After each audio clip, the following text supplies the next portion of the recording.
del apóstol Pablo a los creyentes en Roma. Estamos terminando el estudio de esta carta que gracias al Señor nos ha permitido ir avanzando versículo a versículo. Sé que con muchas deficiencias, hermanos, pues mis capacidades no son muchas, pero el Señor ha bendecido nuestras vidas con su palabra a pesar de mí, hermanos. Y gracias al Señor hemos llegado a esto que le he denotado las últimas palabras. Si se dan cuenta, los últimos versículos después de lo que leímos ya es una doxología que estaré dejando para el final. Pero nuestro texto está el apóstol Pablo dando algunas direcciones últimas antes de concluir su carta. ¿Qué es lo que vamos a encontrar esta mañana? Vamos a encontrar dos partes principalmente. Una última exhortación que el apóstol Pablo les está haciendo a los creyentes en Roma y finaliza esta sección con saludos afectuosos. Y mi intención es que podamos sacar provecho de esta sección que el Señor inspiró para que también nosotros podamos ser edificados como la iglesia de Cristo. Dice en nuestro texto, pasando al primer punto, una última exhortación. Ahora quiero decirles esto, como se dice actualmente, es una última exhortación, pero no es menos importante, hermanos, como hoy se darán cuenta. Es la última exhortación que el apóstol Pablo hace, pero es de gran importancia y vitalidad para la iglesia. Dice el verso 17, mas os ruego, hermanos, que os fijéis en los que causan divisiones y tropiezos en contra de la doctrina que vosotros habéis aprendido y que os apartéis de ellos. Esa es la exhortación que el apóstol Pablo les está dando. Ahora, nuevamente, aquí podemos ver cuán pastoral es el corazón del apóstol Pablo. Esta es una exhortación fuerte, hermanos. El tema que está tratando es bastante delicado. La determinación que tiene que tomar la iglesia no es tan sencilla.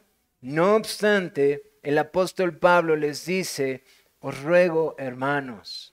Este es el cariño, la paciencia y el amor con la que el apóstol Pablo se dirige a creyentes que aunque aparentemente no conoce, digo aparentemente porque después de haber estudiado la sección pasada en donde saluda a tantos hermanos con tanto amor, la realidad es que él nunca ha estado en esta iglesia físicamente.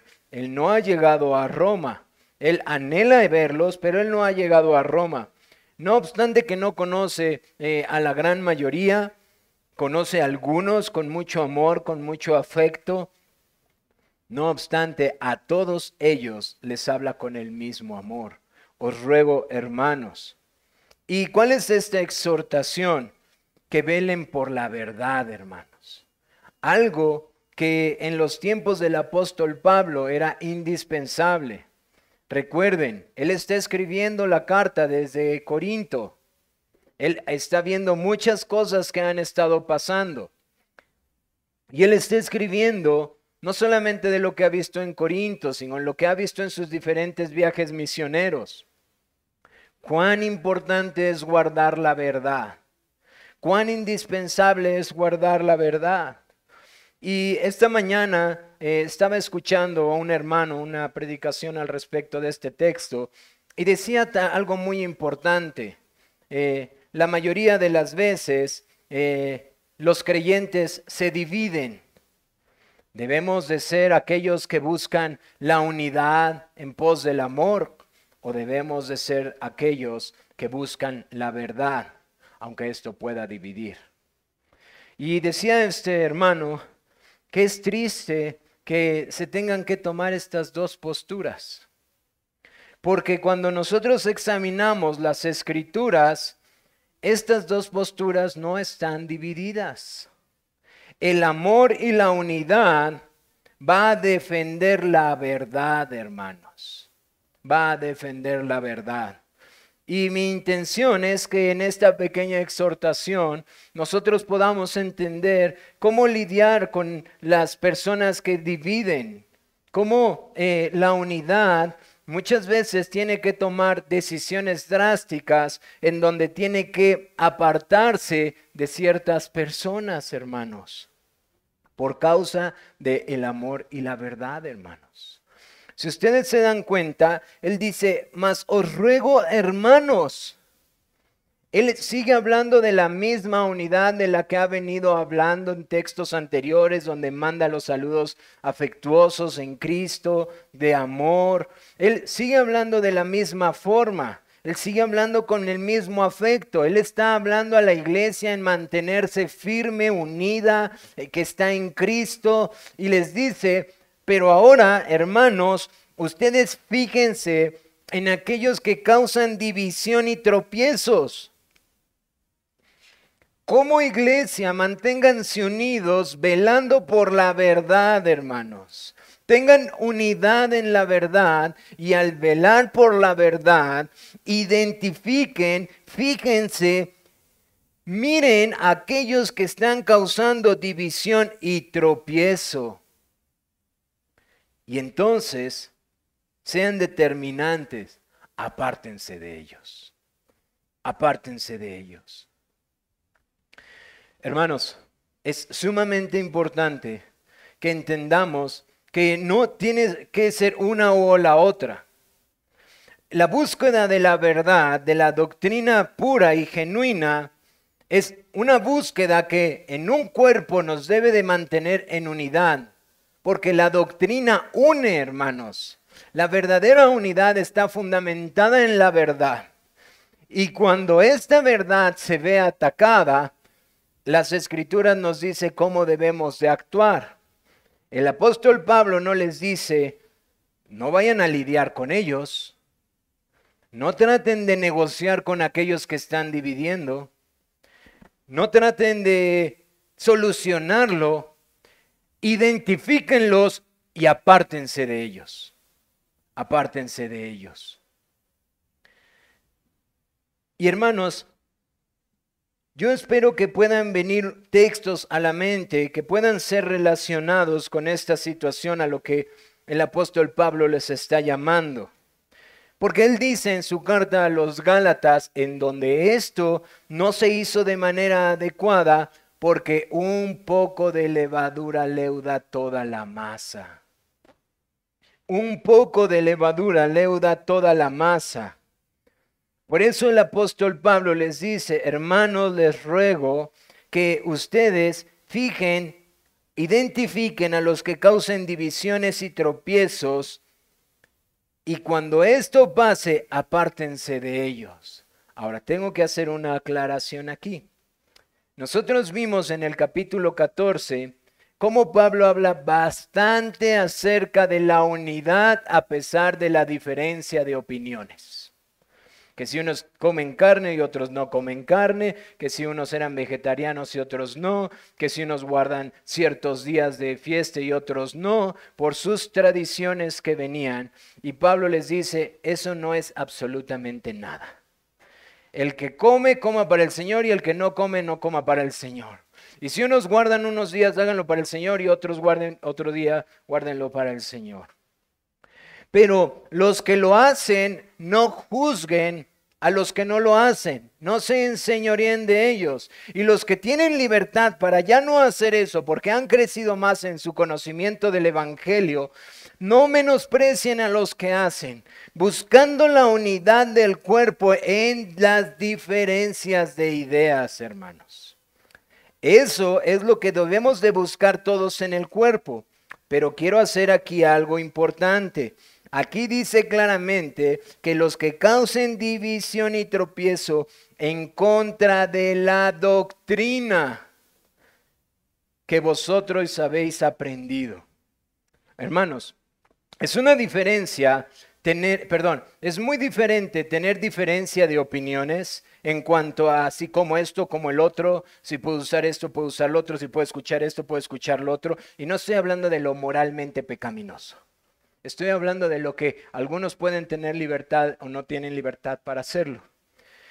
Pero es muy diferente aquellos que se levantan en contra de la doctrina histórica de los apóstoles. Es muy diferente, hermanos, el trato que se tiene que hacer con ellos. Ahora, con toda intención estoy diciendo esto.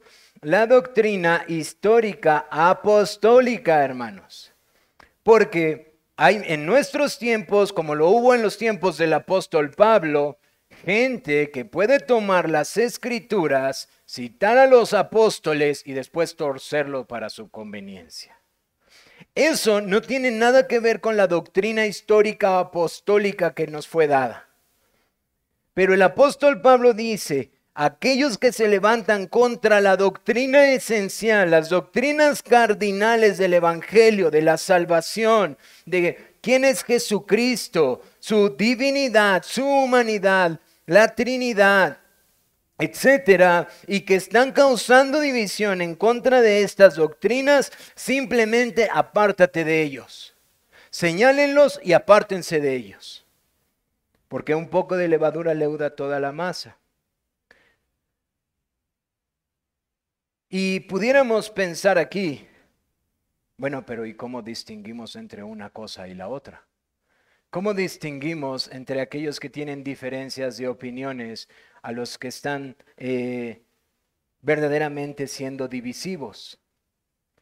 Porque a veces, hermanos, como lo veíamos en el capítulo 14, cuando lo estudiábamos juntos, para algunas personas esas diferencias de opiniones, por causa de quizás la debilidad de su conciencia o no tener una conciencia bien informada de la eficacia del evangelio, pudieran pensar que lo que están haciendo es pecaminoso. Pudieran llevar y elevar esas diferencias a un nivel que no deben de ser elevados. Como por ejemplo, les decía, iglesias que consideran que si las mujeres no se visten de vestidos que llegan hasta los tobillos son pecadoras. Solo por poner un ejemplo, hermanos. Y quizás en su mente, por una conciencia mal informada, dicen es que eso es pecado.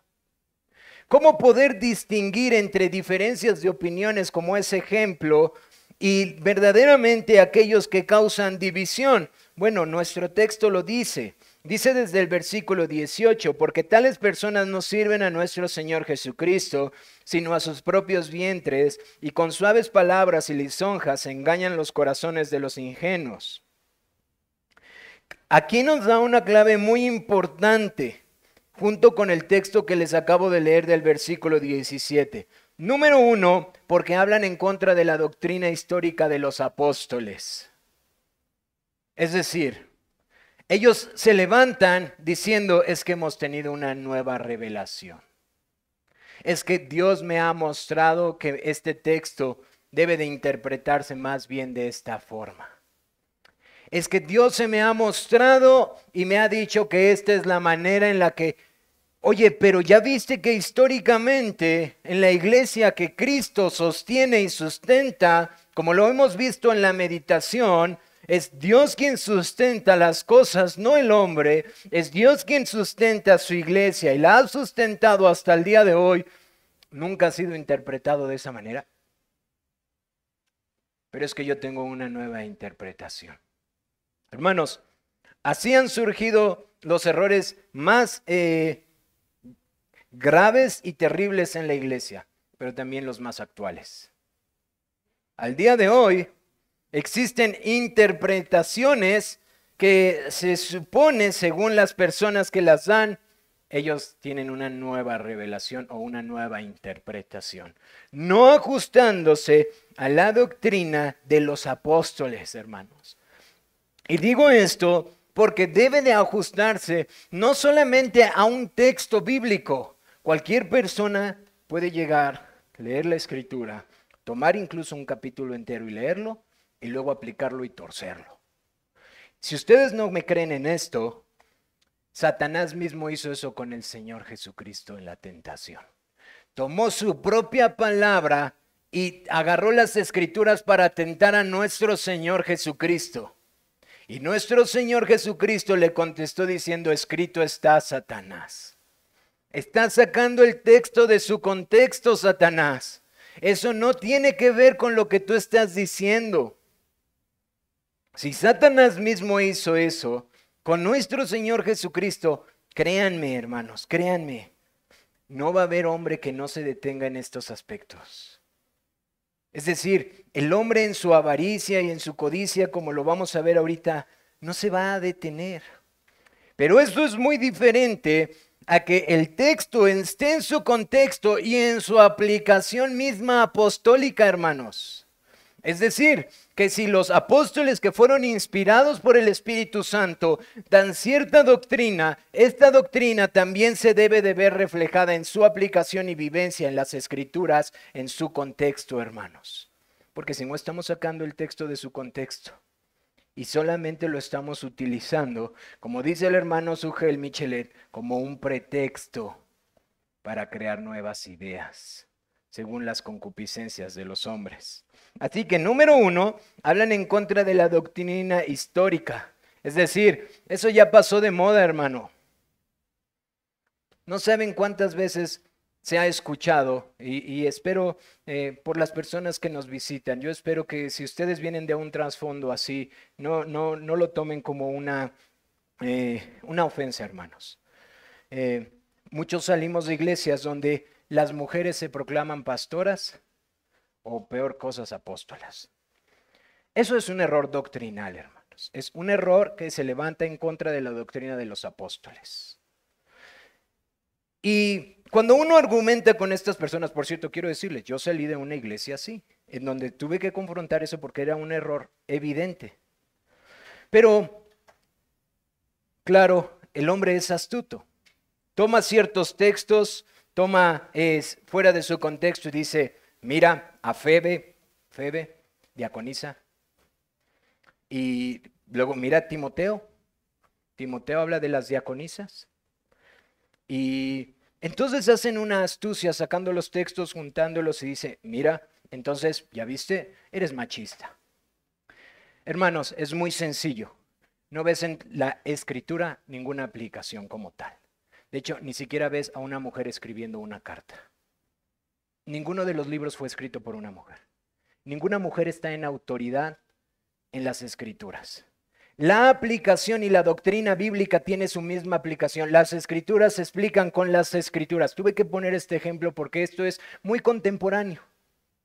En muchos lados vemos que las mujeres se levantan de esta forma. Y no porque tengamos algo en contra de las mujeres, es porque simplemente así Dios lo mandó, hermanos y hermanas. Así simplemente lo mandó el Señor. Pero cuando el hombre se levanta en contra de la doctrina apostólica histórica, porque esas cosas no se peleaban en el primer siglo, hermanos, entonces ya hay un problema. Punto número 2. Sirven a sus propios propósitos egoístas.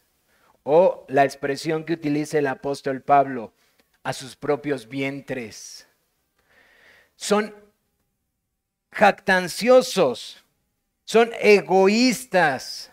Por ejemplo, otra vez retomando, y perdónenme si alguno de ustedes viene de una iglesia en donde se practica esto, pero cuando tú argumentas con ellas, estas mujeres que se ponen como líderes de manera errónea, terminas dando cuenta que ellas están haciendo obediencia a su corazón, que no se quiere someter al Señor.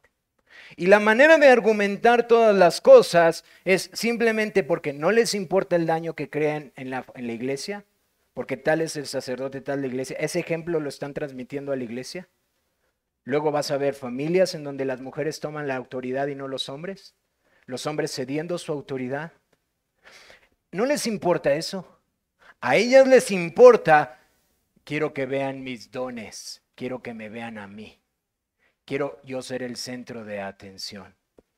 Así que, hermanos, dice el apóstol Pablo que sirven a sus propios vientres. Ahora voy a salirme de ese ejemplo. Ahí tenemos a hombres como estos grandes celebridades del día de hoy, en donde usan aeroplanos, en donde traen guardaespaldas, en donde las primeras filas de las iglesias tienen que ser reservadas para ellos, en donde traen guaruras y nadie puede acercarse y proclaman y dicen que tienen que tener la mejor vida en este mundo.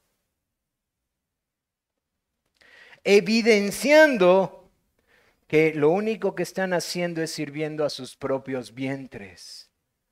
A ellos no les importa la gloria de Dios. De hecho, nos dice nuestro texto, no sirven a nuestro Señor Jesucristo. No entienden en lo más mínimo lo que implica que Dios, siendo Dios, se hizo hombre, se despojó de sí mismo. Ellos dicen, tú tienes que tener la mejor forma de vivir, tú tienes que tener la mejor parte de ti ahora, tú tienes que ser un campeón ahora. Hermano, por favor, y citan las escrituras justificando que su ídolo es su ego. Y que están dispuestos a trasquilar a las ovejas y quitarles el dinero a todos sin importarles cuán necesitados estén, tan solo por satisfacerse ellos mismos. Salir en televisión, ser famosos en YouTube, que la gente los admire y no les importa nada más sino sus propios vientres. Y Pablo también nos dice algo importante. Hacen uso de suaves palabras y lisonjas. Hermanos, qué importante es esto. Tenemos un ejemplo muy claro en las Escrituras. Yo no sé si a ustedes les vino a la mente, pero hacen uso de suaves palabras y lisonjas. Quiero ayudarlos un poco más a ejercitar nuestras mentes mientras adoramos al Señor con la palabra. ¿Qué hombre se paraba en una puerta para que con palabras suaves y lisonjas robara el corazón de los hombres en lugar de dejarlos al rey que estaba puesto?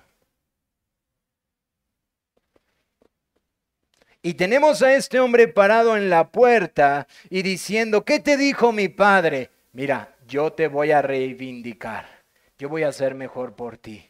Mi padre David no sabe lo que hace. No le digas a nadie, yo voy a hacer mejor por ti.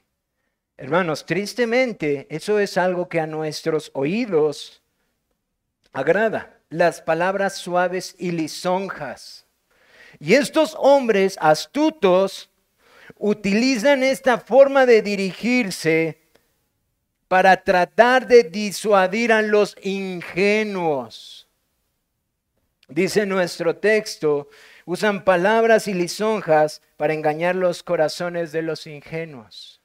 Ahí tienen creyentes recién nacidos que no pueden discernir y que llegan estos hombres para decir, es que yo he visto en ti muchos talentos, Dios quiere usarte. Dios quiere usarte para su reino. Tú nada más ven a esta iglesia, Dios te va a usar. Hermanos, un montón de frases que la verdad se han vuelto aborrecibles a mis oídos. Porque son hombres que utilizan las escrituras tan solo para satisfacerse a ellos mismos, para llenar sus iglesias sin importarles por completo verdaderamente quién es el Señor Jesús y su obra. Así que sirven a sus vientres, usan suaves palabras y lisonjas y tratan de disuadir como lo hizo Absalón, atrayendo el corazón para ellos. Ahora, ¿qué pasó? ¿Cuál es lo que pasa con Absalón después de que hizo esto?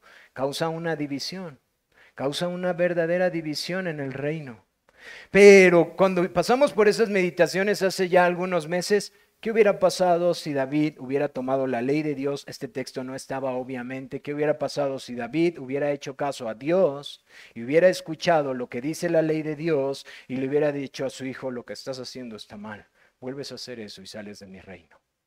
Pero no lo hizo, no lo hizo. David quiso ser más sabio que Dios. Como en el día de hoy, muchas personas quieren ser más sabias que Dios. Y aunque Dios dice, señálalos y apártate de ellos, muchos creyentes son persuadidos y son dejados y se dejan llevar por sus palabras y finalmente salen de las iglesias y los dividen. Ahora, tristemente, ¿qué pasa? Pues tienen un final como Absalón. Estos hombres siguen sus propios deseos y luego se quedan solos los creyentes. ¿Quién va a ver por sus almas? ¿Quién va a ver por sus vidas? Y dice el Señor Jesucristo con respecto a esto en Mateo 18:6, ay del que haga tropezar a uno de estos pequeños. Ay de que haga tropezar a uno de estos pequeños, refiriéndose a nuevos conversos, hermanos, no a niños. Él toma un niño para ejemplificar y dice que cualquiera que haga tropezar a uno que es semejante a un niño, mejor le hubiera sido no haber nacido. Esa es la manera en la que el Señor ve a estos hombres que se levantan para dividir a la iglesia de manera sagaz, que se levantan para dividir el cuerpo de Cristo y que no sirven al Señor sino a sus propios vientres. ¿Cuál es la motivación que debemos de tener para obedecer esto, hermanos? Pablo les da la motivación adecuada para que ellos obedezcan. ¿Por qué? Porque seguramente sus sentimientos se iban a ver confrontados. Porque seguramente iban a decir, pero es el primo de nuestro hermano, pero ha estado tanto tiempo aquí, pero es que es una persona tan amable, pero es que se ve tan servicial. Número 1, les dice, no sirven al Señor. Número 2, Él les dice, porque su obediencia es notoria de todos. Hermanos, yo no sé si se alcanzaron a percatar esta idea o la aislaron. Dice, versículo 19, porque vuestra obediencia ha venido a ser notoria a todos. Es decir, creyentes, apártense de ellos, señálenlos, porque si no los van a hacer tropezar en su testimonio. Su obediencia es evidente, creyentes en Roma. Su obediencia es conocida por todo el mundo conocido, como lo dijo ya en el capítulo 1. Pero si ustedes no se separan de la levadura, no se apartan de ellos, van a hacer que tropiecen y su testimonio se va a manchar. Y entonces se va a convertir en la mosca que echa a perder el perfume. Porque no fueron sabios según la sabiduría de Dios, creyentes. Porque vuestra obediencia ha venido a ser notoria a todos, así que me gozo de vosotros, porque quiero que seáis sabios para el bien e ingenuos para el mal. O como dijo nuestro Señor Jesús, sean astutos como serpientes y sean mansos como palomas. Mateo 10:16. Es decir, creyentes en Roma, tengan discernimiento, ejerciten el discernimiento, ejerciten poner en práctica la sabiduría del Señor. Sean entendidos de lo bueno y apártense del mal. No traten de estar jugando con el mundo, no traten de estar jugando con estas doctrinas falsas, no traten de ustedes ayudarles, porque los van a revolcar. Sean prudentes, sean sabios, tengan discernimiento y aléjense de toda malicia. Hermanos, este texto que acabo de leer, podemos sacarlo y encontrar aplicaciones o enseñanzas como ahorita lo veremos. Pero principalmente el apóstol Pablo está uniendo estas dos ideas de porque vuestra obediencia ha venido a ser notoria a todos y sean sabios para el bien, ingenuos para el mal, en la manera en la que los creyentes se relacionan con estos hombres. Es decir, el ecumenismo moderno que muchos hombres dicen, es que ¿qué tiene de diferencia? Pues también hablan de Dios, también usan la Biblia, podemos tener convivencia con... No, no puedes tenerla, hermano. No es lo que a Dios le agrada. Sé sabio en lo bueno y sé ingenuo en lo malo. No tienes nada que ver tú con ellos, hermano. ¿No te das cuenta del poder tan maligno que tienen para afectar tu vida, tu familia y la iglesia? Que por tal razón el Señor Jesús y los apóstoles tuvieron que hacer exhortaciones fuertes de cómo tratar este pecado, hermano. Sean entendidos de lo bueno. Aléjense de toda malicia. Apártense de todo el mal. No tienes que conocer el mal para discernirlo. Decía un hermano y citaba un ejemplo muy común. Cuando años atrás en los Estados Unidos los banqueros eran entrenados en cómo encontrar billetes falsos y billetes nuevos, no les daban billetes malos. Mira, este es un billete malo, apréndetelo. Les daban billetes buenos, billetes buenos, billetes buenos, billetes buenos, billetes buenos. De tal forma que olían al billete bueno, sentían al billete bueno, sabían cómo el billete bueno, que cuando llegaba un billete que no era malo, inmediatamente decían, este billete es malo. No tenían que estar viendo billetes malos. Esa es la exhortación que el apóstol Pablo nos está diciendo. Apártate del mal y sé sabio en el bien. Apártate de los hombres divisivos porque sus ideas te van a contaminar. No tienes que tratar de entenderlas y discernirlas. Son divisivos, sirven a su vientre. No están buscando tu bien, están buscando el suyo propio. No están buscando lo de Cristo, están buscando lo suyo. Te van a seducir por lisonjas, te van a hablar al corazón, te van a embelecer y te van a llevar a pecar. A eso debes de ser ajeno. No debes de pensar que puedes lidiar con eso. No debes de pensar de, sí, yo puedo hacerlo, voy a tratar de convencerlo, voy a tratar de ganarlo. No vas a ganarlo, hermano. No eres más sabio que Dios. Pero, hermanos, este texto, esta sección termina de una manera muy alentadora.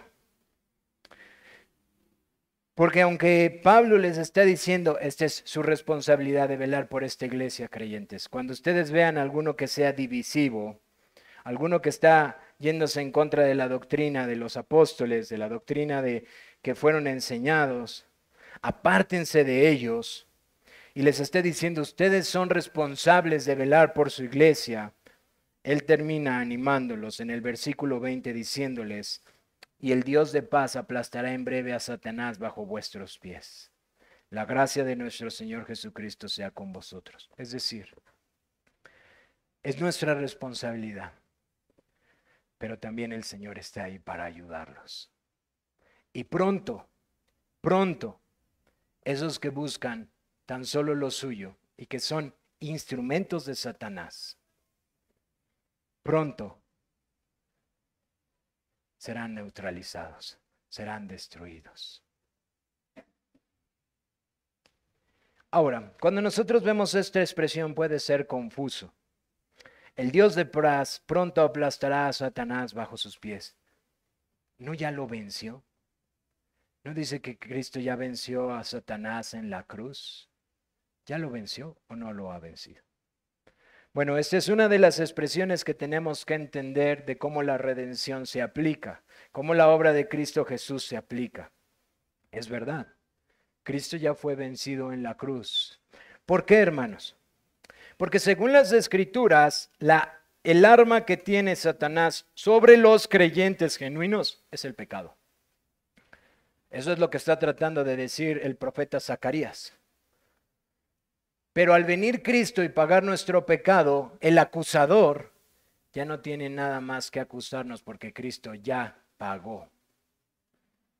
Entonces, sí, ya fue vencido, en un sentido ya fue vencido en la cruz, porque sobre los que Cristo salva, Él ya venció. Y también sigue venciendo sobre cada vez que salva a alguien y lo quita del reino de las tinieblas y lo trae a su luz admirable. Pero en otro sentido, las Escrituras nos enseñan que aún Satanás sigue siendo príncipe de este mundo. Y la manera en la que está obrando en este mundo sigue siendo a través del pecado, hermanos. Es decir, a través del pecado de aquellos hombres que no conocen a Cristo. Satanás no va a ir y va a poseer a alguien. Pueden hacerlo los demonios, pero no va a hacerlo alguien para venir y dividir a una iglesia. Va a usar su pecado. Va a usar su orgullo, va a usar su deseo de querer brillar, su deseo de querer preeminencia, como nos dice las Escrituras. Va a utilizar esas cosas para entonces ser un instrumento en sus manos para causar daño a una iglesia. Pero dice las Escrituras que cuando Cristo venga, Satanás será puesto por estrado de sus pies. Sus enemigos serán destruidos y serán puestos por debajo de sus pies. Y entonces ya no tendrán poder sobre los hijos de Dios. Eso es lo que el apóstol Pablo les está diciendo. Que cuando venga Cristo, y sus enemigos sean echados en el infierno, ya no va a haber más por qué preocuparse y empezar a considerar, ¿este hombre está tratando de dividir a la iglesia? Porque sus enemigos serán destruidos. Así que Pablo los alienta diciendo, esfuércense hermanos, porque está pronta nuestra victoria cuando Cristo venga. Pero no solamente esto, la gracia del Señor les ayude a cumplir esta exhortación. La gracia de Cristo esté con ustedes ayudándoles. Pablo anhela y ora para que sean capacitados a la obediencia. No solamente los instruye y les dice, señálalos y apártate de ellos, sino que ora al Señor para que la gracia de Cristo esté constantemente ayudándolos para que ellos puedan obedecer. Y de paso, aquí vemos la soberanía de Dios y nuestra responsabilidad, hermanos. Sería contrario a este texto decir, bueno, el Señor nos guarda. Oye, pero es que este hombre evidentemente es divisivo. No te preocupes, Dios es soberano, Él nos guarda. No es cierto. Dios nos guarda y nos manda a apartarnos de los divisivos, hermanos. Dios es soberano, pero también nosotros somos responsables. ¿Y qué aprendemos de esta sección? Número 1, aprendemos que Dios aborrece la división, hermanos. Y los creyentes son llamados a apartarse de cualquier persona divisiva. Ahora, no quiero que esto se lleve al extremo. Si hay una persona divisiva, no se tiene que tratar de llevar como, pues a la hoguera. Que se vaya a la hoguera. No es lo que está diciendo. Simplemente señálenlo y apártense de él. No trates de convencerlo, no trates de persuadirlo, no lo vas a lograr. Ora por él, pero ten mucho cuidado de tu alma, porque entonces te vas a meter en problemas. Dios aborrece la división y Él anhela que su iglesia esté unida.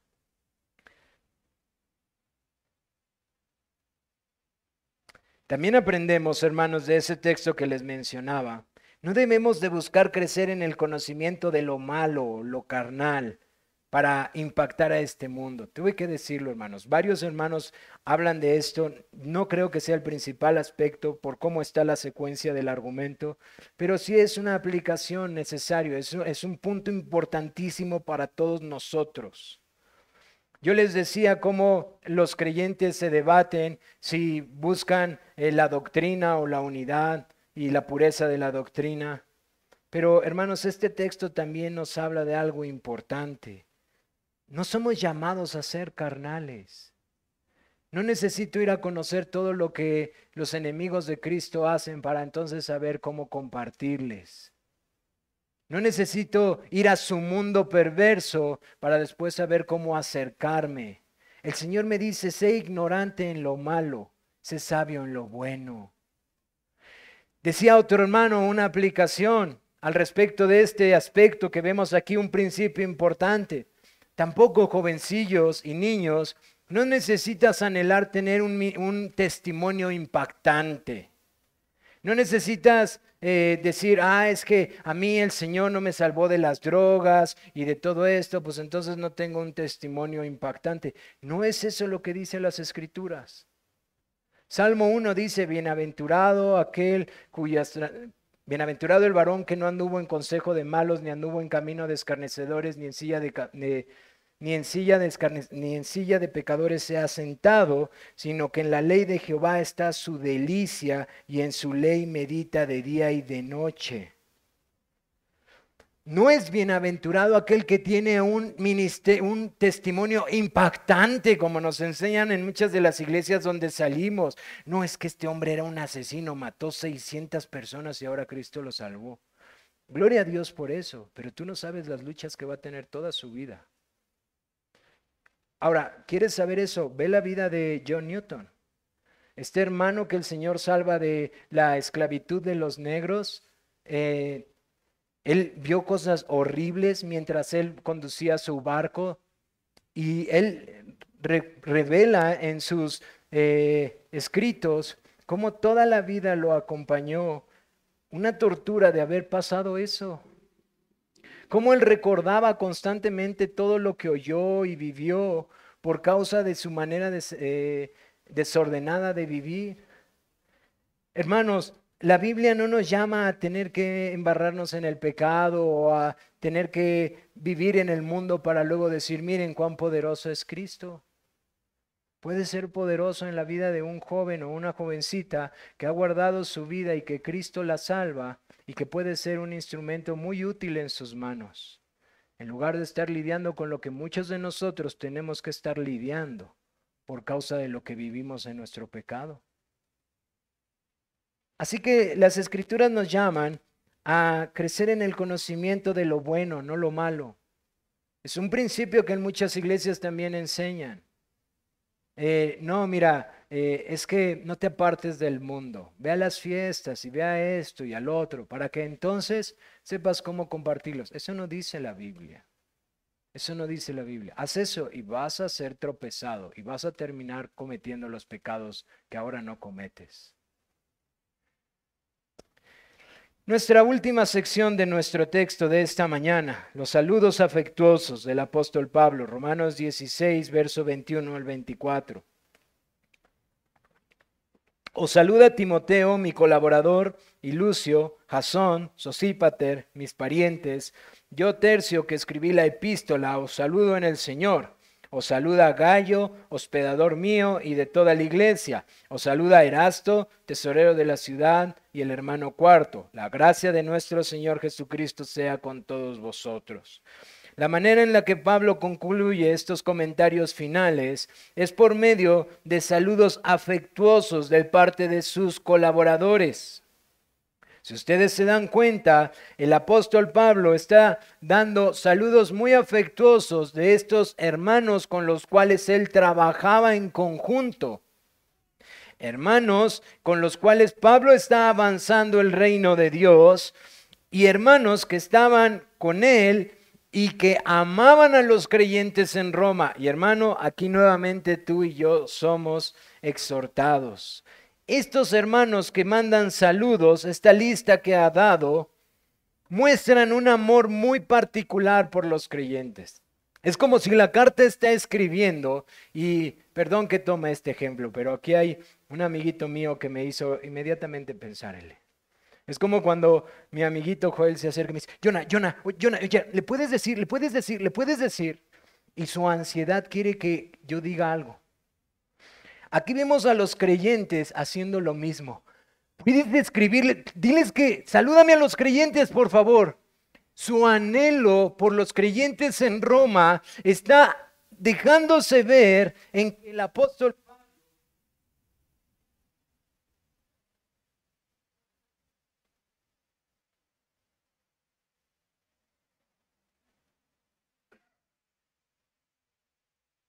por concluir, esperemos que nos alcance. Es como si ellos no podían esperar, sino que tenían que hacerle ver que ellos también amaban y oraban por los creyentes en Roma. De tal manera, hermanos, que sus saludos tienen que quedar plasmados en esta carta. Hermanos, yo no sé si han meditado suficiente en esto, pero cada palabra que se escribía en los tiempos del apóstol Pablo era sumamente considerada. No era como que había una imprenta y libros, era sumamente considerada. Número 2, cada palabra fue inspirada. Y estos hermanos, el Señor inspira a Pablo para que escriba el amor que tienen por los creyentes en Roma. Indiferentemente, hermanos, de quiénes son cada uno de ellos, no me voy a detener mucho en ello. Es hermoso ver que Pablo y sus colaboradores está queriendo hacerles saber a los creyentes en Roma que hay un grupo adicional de creyentes que también están sirviendo y están velando por esta iglesia en Roma. También vemos que el apóstol Pablo, como les decía en la otra ocasión, no trabajaba solo, hermanos. El apóstol Pablo tiene un grupo bastante amplio de colaboradores. Y el apóstol Pablo es un ejemplo de lo que acaba de decir anteriormente, porque no está pretendiendo ser el único él, hermanos. Él no está queriendo decir y robar toda la atención. Yo inspirado escribo y nadie más es importante. Él no está haciendo eso. De hecho, hasta uno pudiera confundirse porque resulta que no es Pablo, sino es Tercio quien escribe la epístola. Y entonces, parece ser que para el apóstol Pablo era importante que incluso estos hombres salieran. De hecho, cuando se menciona Tercio, dice, escribe la epístola y os saludo en el Señor. Hermanos, lo que quiero hacerles ver con esta sección es que para el apóstol Pablo, el trabajar con otros creyentes era de suma importancia para avanzar el reino, pero que estos creyentes también amaban a los hermanos en Roma y que era indispensable que los hermanos en Roma lo supieran. Aún el escribano del apóstol Pablo, porque aquí aparece Tercio como aquel que escribe la carta que Pablo le dictaba. Y yo no sé si ustedes se percatan de esto, pero Pablo aún permite que dice, os escribo la epístola y os saludo en el Señor. Para nada está sintiendo que le roban algo, hermanos. Él quiere que los creyentes en Roma sepan que Tercio es un colaborador y que su don es tan indispensable, aunque sea solo el escriba, que los creyentes en Roma deben de saber que hay un hermano amado que toma notas y que los ama para que la carta les llegara. Así que por esta sección nos damos cuenta que Tercio es el que escribió lo que Pablo fue inspirado para escribirle a los creyentes. Y aquí aparece Gayo. Otro punto importante, hace 8 días yo les decía que era probable que Febe, que estaba en Cencrea, era probable que era la que estaba hospedando al apóstol Pablo. Hay cierto debate si era Febe o era Gayo, no me acuerdo si se los mencioné, pero es probable que Gayo sea el que la estaba hospedando. Ahora, ¿por qué hay cierta dificultad en el texto? Porque nuestro texto dice, os saluda Gayo, hospedador mío y de toda la iglesia. Pareciera que la frase que está diciendo aquí quiere decir más que solamente Gayo me recibe a mí o Gayo recibe a cada uno de los creyentes que quiere llegar. Parece ser que lo que le está diciendo aquí es, en la casa de Gayo hay una iglesia congregada que también los saluda. Si esto lo unimos a la idea de lo que estuvo diciendo el apóstol Pablo en los saludos que él mandaba, está tratando de hacer ver que Gayo es un hermano amado que recibe a los creyentes en su hogar para adorar a Cristo y que también les manda saludos. Como haciéndoles ver, y Gayo, mi hospedador mío y de todas las iglesias les saluda. Y como queriendo hacerles ver, hermanos, él es empático con lo que ustedes viven. Así es como termina este texto. Ahora en nuestras Biblias, Reina Valera 60, 2015 ya no lo tiene, encontramos un texto, versículo 24. La gracia de nuestro Señor Jesucristo sea con todos vosotros. Amén.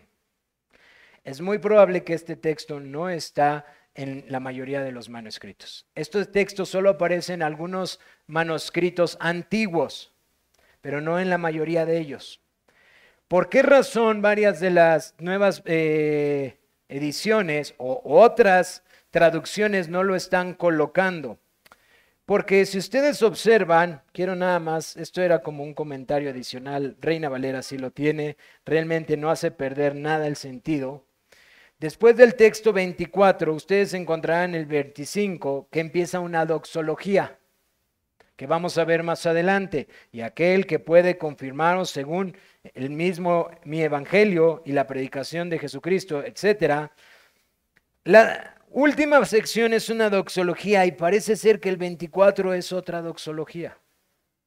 Entonces, según los especialistas que se encargan de estudiar los textos antiguos y las diferentes posturas que existen de los textos que se han encontrado, de los textos que se han pasado de generación en generación, la mayoría de ellos concluyen que es muy probable que esa fue una nota adicional que se encontraba por eso únicamente en solo algunos textos, en algunos textos encontrados antiguos y que realmente no pertenecía a toda la continuidad, porque no hace lógica que tenga una doxología pequeñita, como si estuviera concluyendo, y después una doxología final con la que concluye. Indiferentemente de eso, no le hace perder sentido ni veracidad a las escrituras, tenía que decírselo porque si ustedes leen otra que no sea 60, leen 2015, 2020, LBLA o NBLA, etcétera, no van a encontrar este texto y esa es la razón principalmente.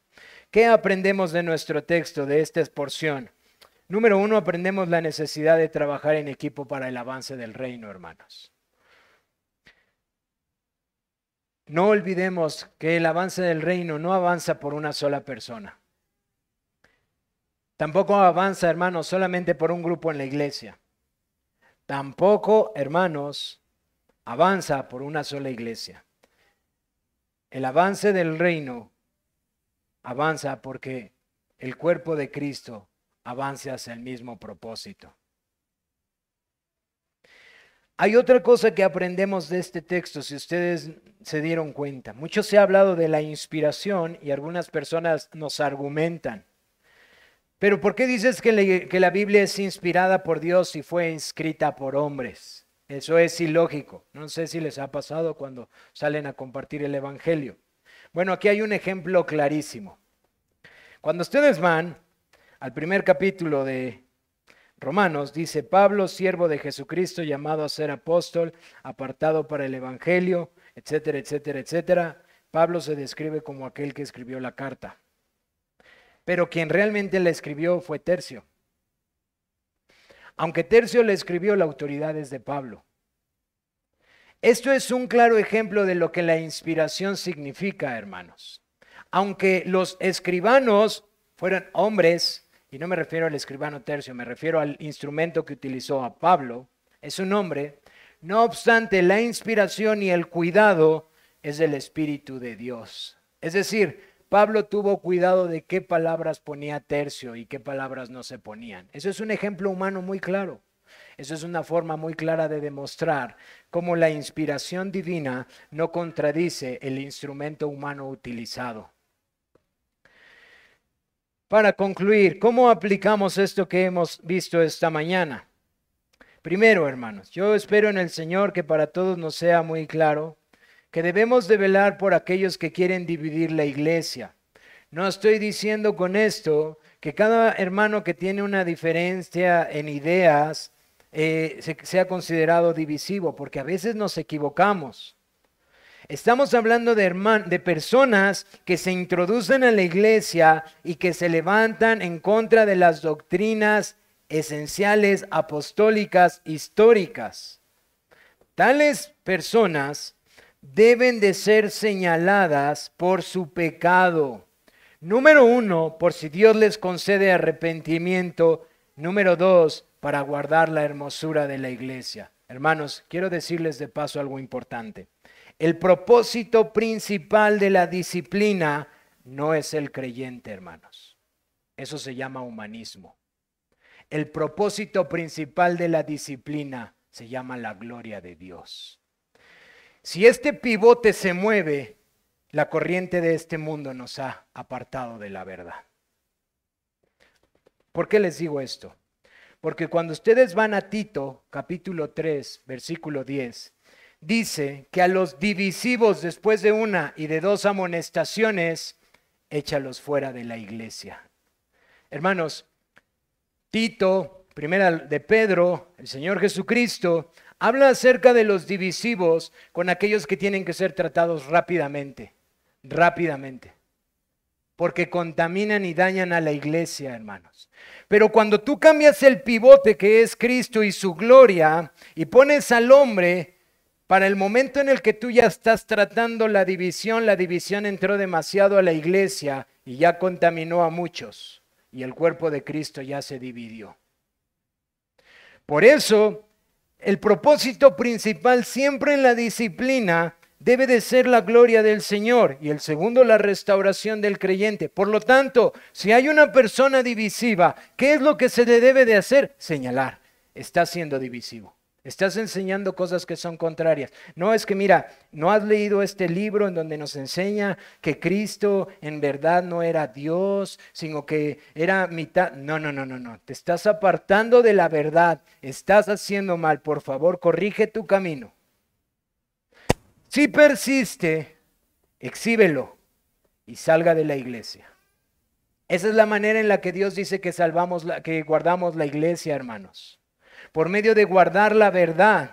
Esa verdad es la verdad que nos une, porque esas verdades centrales, principales acerca de quién es nuestro Señor, la Trinidad, la salvación, etcétera, son a los que unen a bautistas, presbiterianos y otras muchas denominaciones, metodistas, etcétera, etcétera, etcétera, que Cristo es Dios y se hizo hombre, y por esas verdades luchamos juntas en contra de los errores, aunque sí, hermanos, haya muchas diferencias de ideas o aplicaciones secundarias, esas verdades nos unen. Hermanos, si no entendemos que esas verdades nos unen, entonces estamos perdiendo de vista algo importante. Tengo que aclarar esta aplicación porque se ha vuelto muy delicado. Decía un hermano, no te vuelvas tan sensible a la división y a la herejía que pierdas de vista la gloria de la doctrina que Dios nos está dando.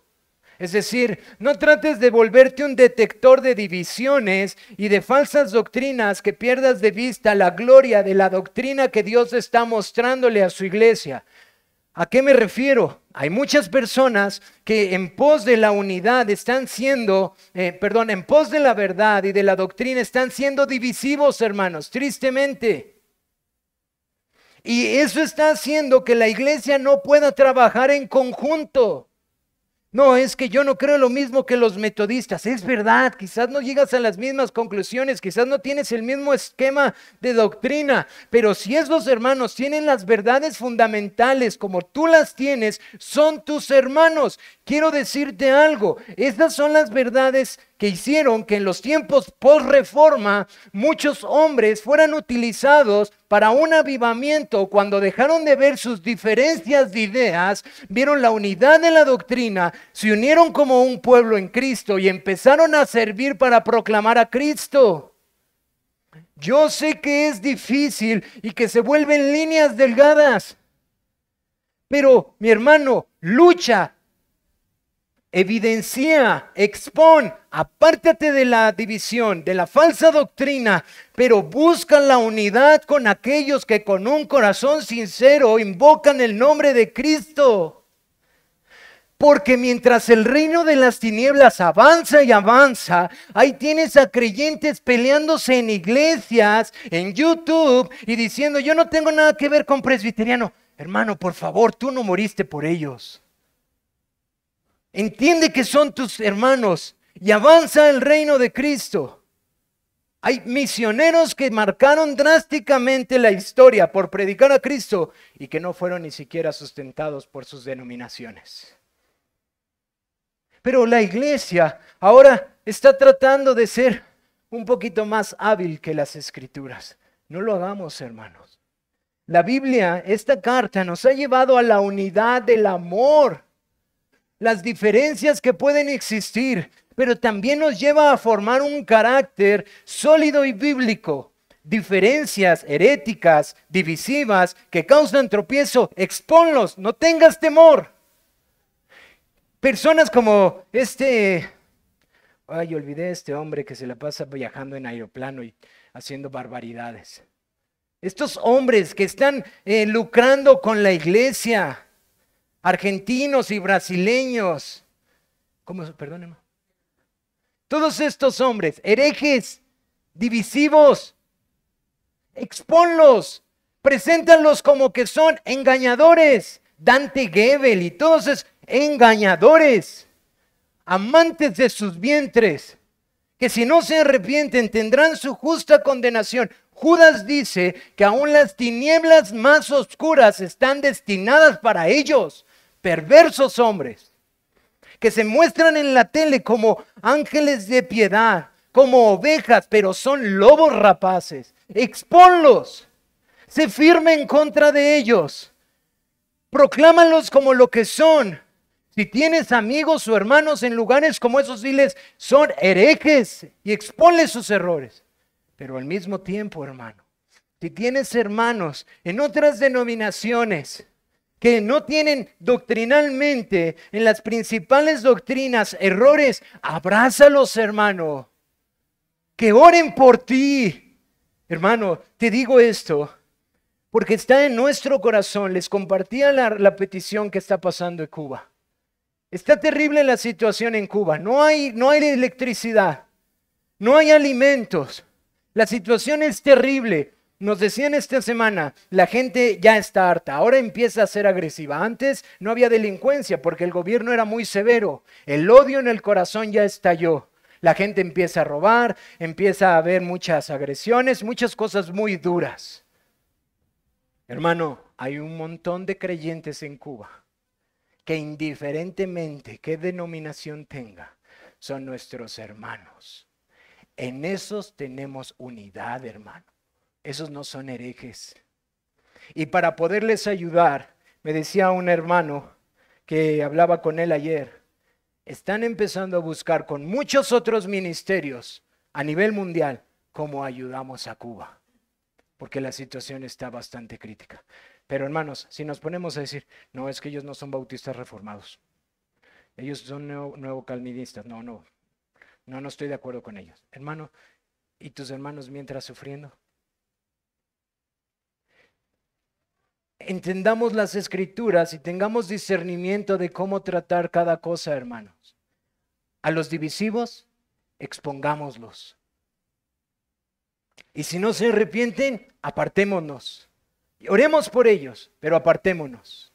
Sean expuestos por lo que son. Pero a nuestros hermanos, unámonos. Oremos por ellos, velemos por ellos.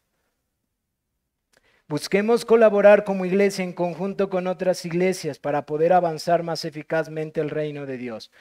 Nuestra ciudad. Quizás difícilmente podrá haber 1, 2 o 3 iglesias más que puedan abrazar la misma doctrina que nosotros.